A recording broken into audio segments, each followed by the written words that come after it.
Without immigrants, our country wouldn't function. So let's give it a go.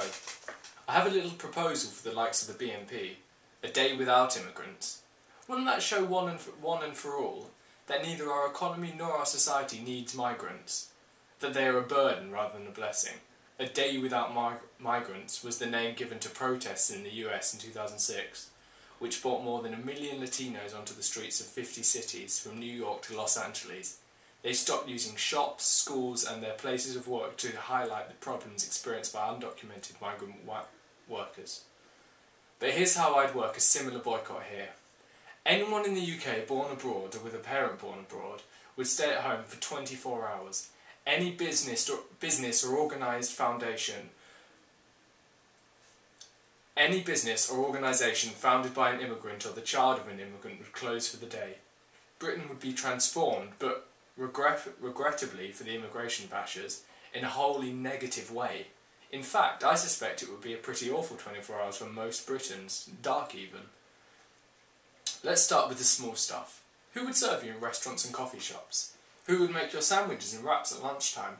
What would be the point of going out to eat in the evening if there were no longer any Chinese, Thai, Malaysian, Indian, Japanese, Turkish, Lebanese, Persian, Italian, Spanish and yes, French restaurants open? How about your health? You'd patch up and prescribe your medicines.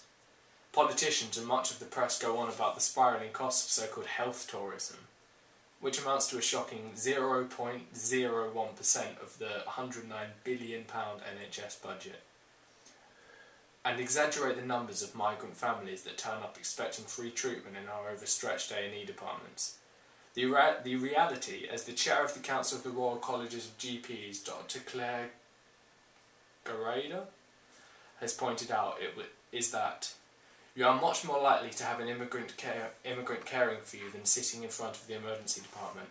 About 30% of the doctors and 40% of the nurses working in the health service were born abroad.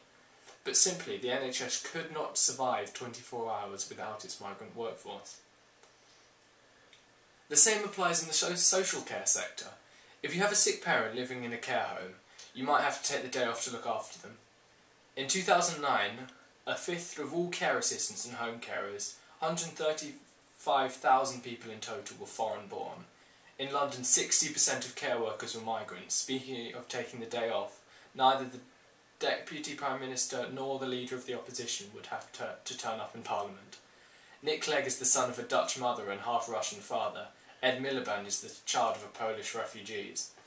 We'd have to board up iconic British stores such as M&S and Selfridges. Meanwhile, the Chancellor would have to go to the Commons to warn that a day without migrants would, if extended over a year, force him to introduce a further £7 billion of spending cuts and or tax rises. Why? Migrants boost the British economy by £7 billion a year, according to an OECD study published in June.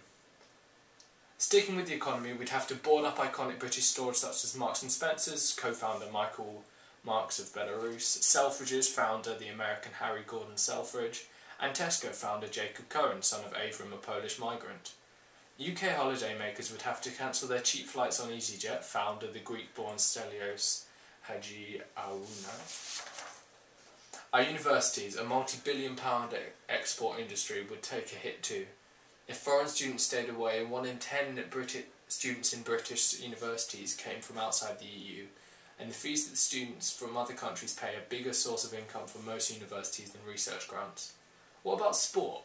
Imagine going to watch a Premier League game midweek as a Liverpool fan.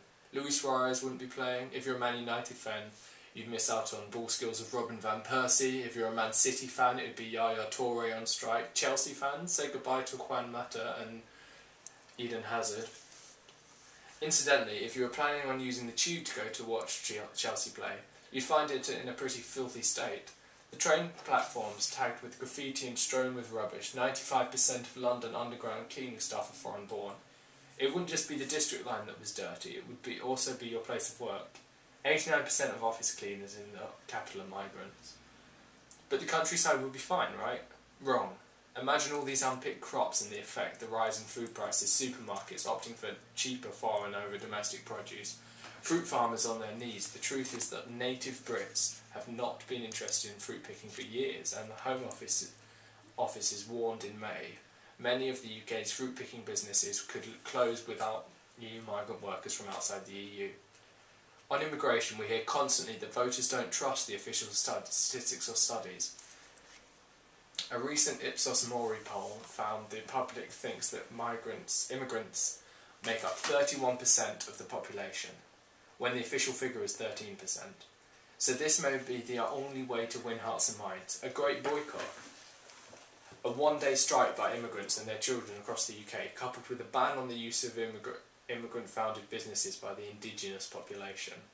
For a mere 24 hours, let's do it. And if it doesn't transform public opinion, well, at least I'll have had the day off work. By Mehdi Hassan, adapted from the New Statesman, July 2013.